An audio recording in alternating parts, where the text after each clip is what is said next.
And if you come to America to rob Americans, we're throwing you in jail and we're sending you back to the place from where you came. We're throwing you right in jail. And they know it, too. And one of the reasons they're doing these fake riots, I mean, they're just terrible. I mean, you see it's so fake. Shame, shame, shame. You see the woman, that's all practice. They go practice. They go to areas, they take hotel rooms, and they all practice together. Welcome to the channel. What you're about to witness will shatter every assumption you've held about the infrastructure supposedly protecting American children. 2:43 a.m. Early November. Minneapolis. A formation of unmarked federal SUVs cuts through ice-coated streets toward a destination that's been operating openly for 7 years. Packed inside those vehicles, 41 FBI specialists, 15 ICE tactical operators, and digital forensics teams representing 4 federal departments. But what awaited them inside? And you need to understand this clearly because the details become nightmarish quickly. Before we continue, I want to ask you directly, have you ever considered where billions in taxpayer funding actually goes? Leave a comment right now and tell me, because what unfolded in Minneapolis demonstrates it's more sinister than anyone imagined possible. Let's get into it. The thermometer registered 6 degrees Fahrenheit, -14 Celsius. The kind of freeze that silences everything. The avenues through the Cedar Riverside neighborhood were deserted aside from vapor trails climbing from warming engines. The objective? A licensed childcare operation named Future Minds Development Academy. Administrator, Sarah Ibrahim Hassan, 49, an influential Somali civic leader who controlled 11 childcare establishments throughout the metropolitan region. Government documentation indicated her operations accommodated 1,520 children on a daily basis. Federal assistance payments? They processed automatically. Throughout 7 years, transfers to her organization reached $4.7 billion. But when operatives breached the entrance at 2:58 a.m., the structure revealed something entirely different. Dead silence. Absolute stillness. No infant sounds. No personnel. No guardians. The atmosphere within felt stagnant, like a space hermetically sealed for half a year. Educational materials occupied the storage units in pristine formations, each item blanketed in weeks of accumulated dust. Sleeping cribs remained positioned throughout the nursery section. Cushions still sealed in manufacturer wrapping. Mounted to the entrance wall, daily tracking forms. Every entry completed. Every authorization immaculate. Every minor documented on official records. Yet the environment had never experienced human presence. Real quick, for those of you watching this moment, does this strike you as simple oversight or something methodically engineered? Drop your perspective in the comments. This individual location had accumulated $73 million across 16 months. 0 children had experienced an authentic day within these walls. Inside the administrator's private quarters, operatives uncovered the master plan. A reinforced storage vault held registration documentation for 1,080 children.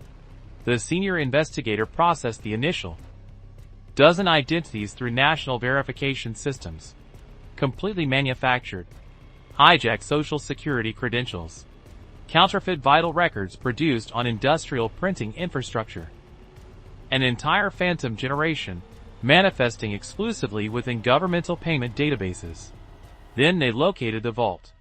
Military specification. Anchored through reinforced concrete. When the breach specialist compromised it, personnel moved backward instinctively. Contents: $61 million in currency. Heat sealed inside commercial-grade polymer packaging. And positioned above, 11 parcels marked with the dual Viper insignia of the Gulf Cartel. In that precise instant, every operative in that space realized this transcended benefit fraud. This represented cartel financial operations funded exclusively through American tax revenue. And the situation deteriorates further.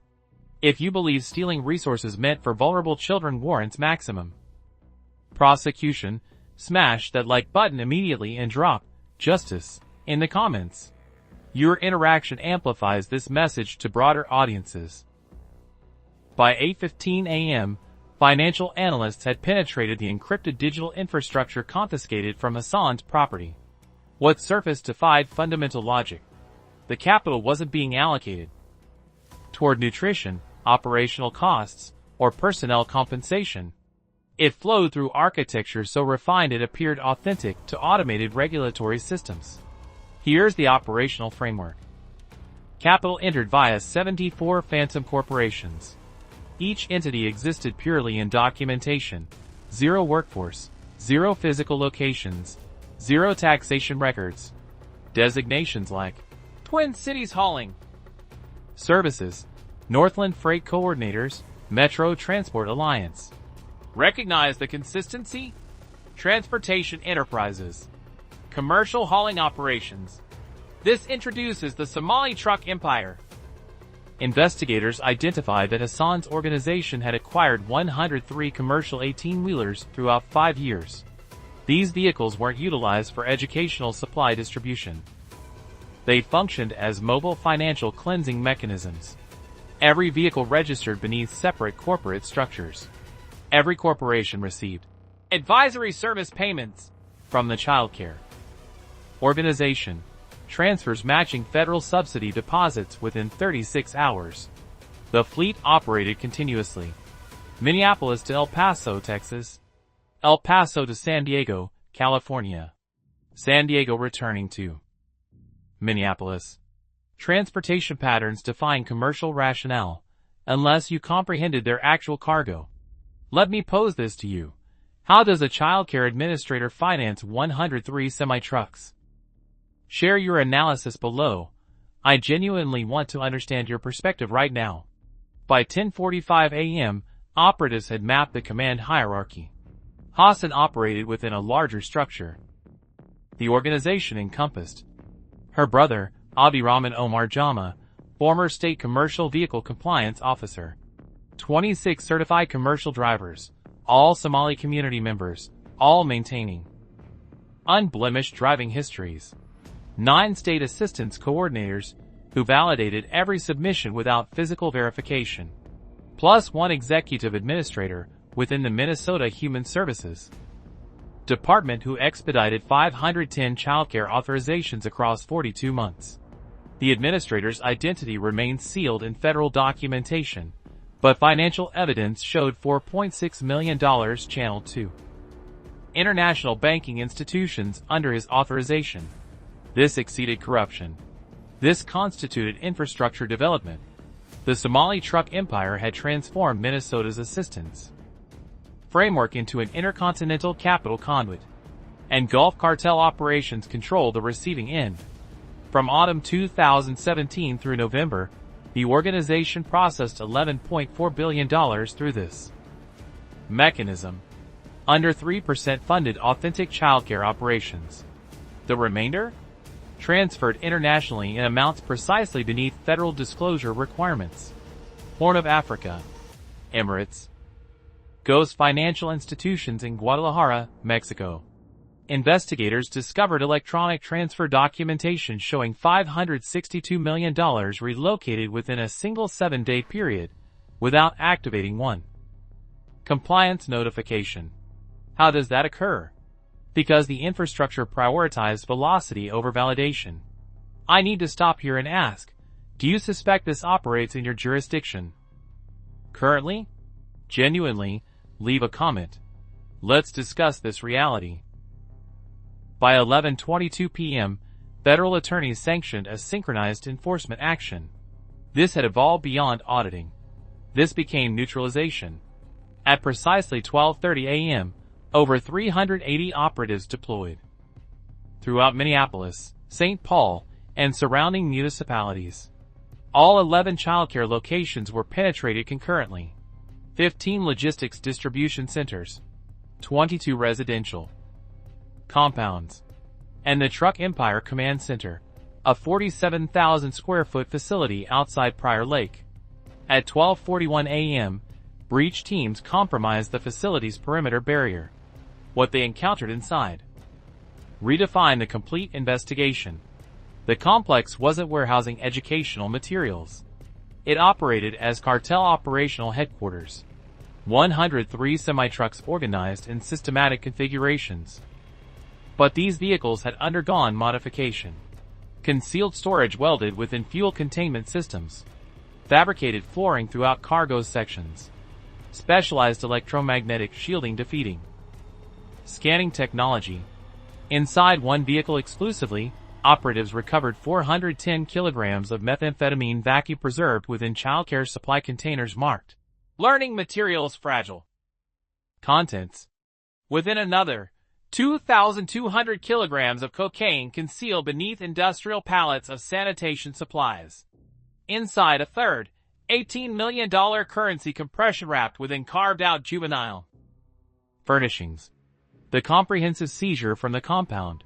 5.1 tons of methamphetamine, 13.4 tons of cocaine, 1,040,000 fentanyl tablets, and $84 million in currency. Market valuation? $2.7 billion. But the most horrifying revelation existed in the service department. Operatives located 29 individuals secured inside a hidden compartment behind fabricated infrastructure.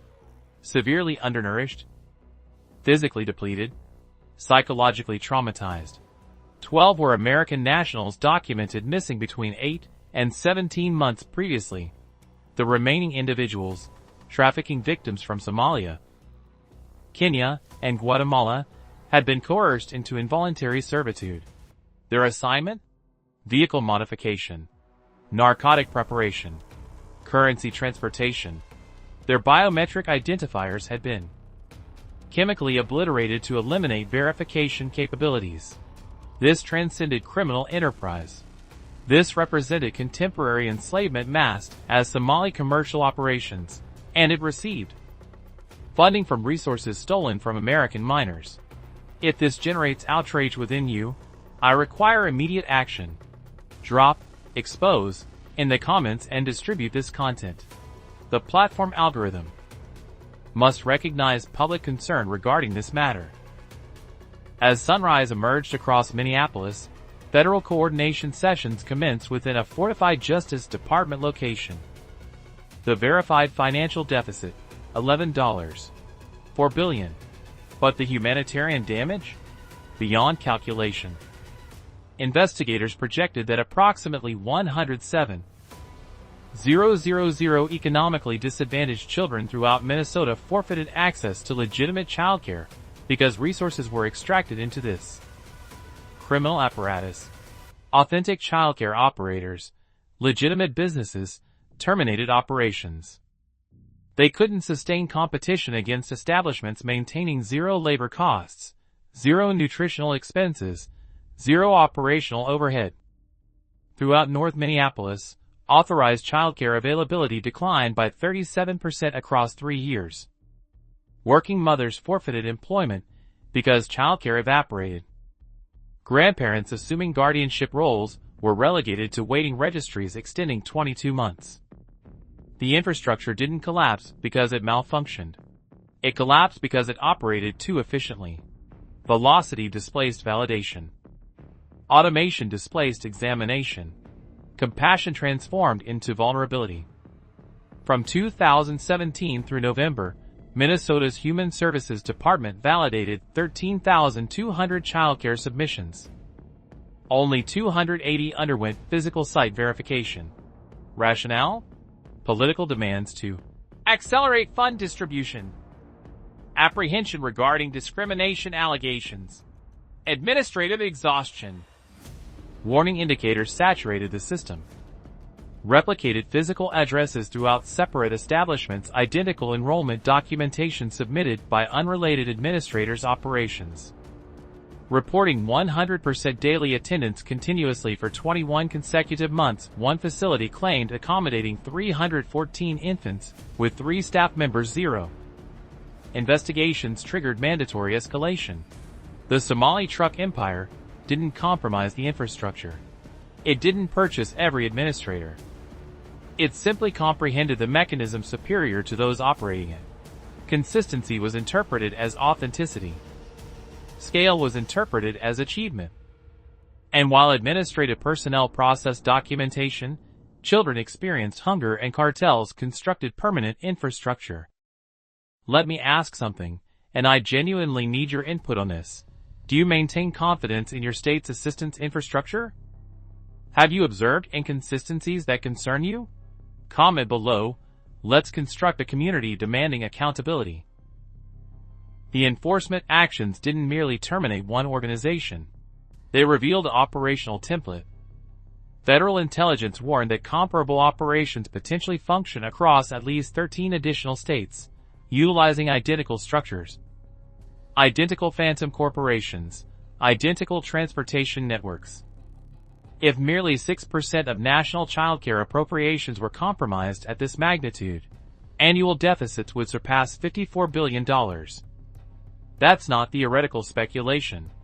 That's mathematical modeling derived from Minneapolis discoveries. Within 84 hours following the enforcement actions, consequences cascaded throughout the Twin Cities region.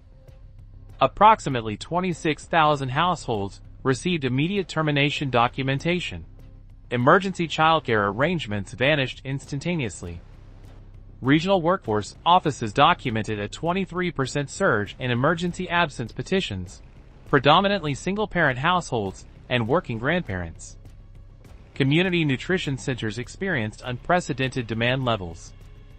Emergency housing facilities prepared for capacity overflow they couldn't accommodate. Minneapolis didn't exclusively forfeit capital. It forfeited fundamental stability. And the most disturbing realization? The fraud didn't destabilize the infrastructure. It coexisted seamlessly for 7 years, undetected, unreported, unchallenged. The documentation appeared flawless. The authorizations never ceased. Minneapolis didn't experience system failure. It experienced system exploitation, undetected, unreported, unquestioned. The manufacturing facilities are now inoperative. The Somali truck empire is dismantled. Financial accounts are immobilized.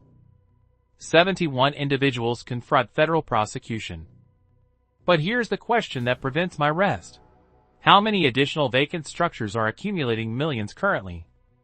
How many phantom children populate state databases throughout America? How many exemplary establishments have never undergone actual inspection? This investigation compels us to acknowledge an uncomfortable reality. Accountability isn't discretionary. It represents our exclusive protection. When infrastructures prioritize velocity over verification, exploitation isn't theoretical, it's guaranteed. When organizations penalize investigation more severely than theft, silence becomes the supreme commodity. The devastation here transcends monetary measurement. It's quantified through shuttered educational facilities, fractured households, and children who forfeited irreplaceable developmental time. So here's my requirement from you. If you believe every assistance program nationwide requires comprehensive independent auditing, comment, accountability, immediately. If you believe this narrative requires expanded reach, activate that share function right now. And if you're still engaged, if you've remained because you genuinely care about what's happening to our nation, subscribe to this channel. We're constructing a community refusing to remain passive. Truth doesn't achieve viral status accidentally. It achieves viral status because individuals like you determine it matters. I'll reconnect with you in the following upload. Remain vigilant, remain educated, and never cease demanding answers.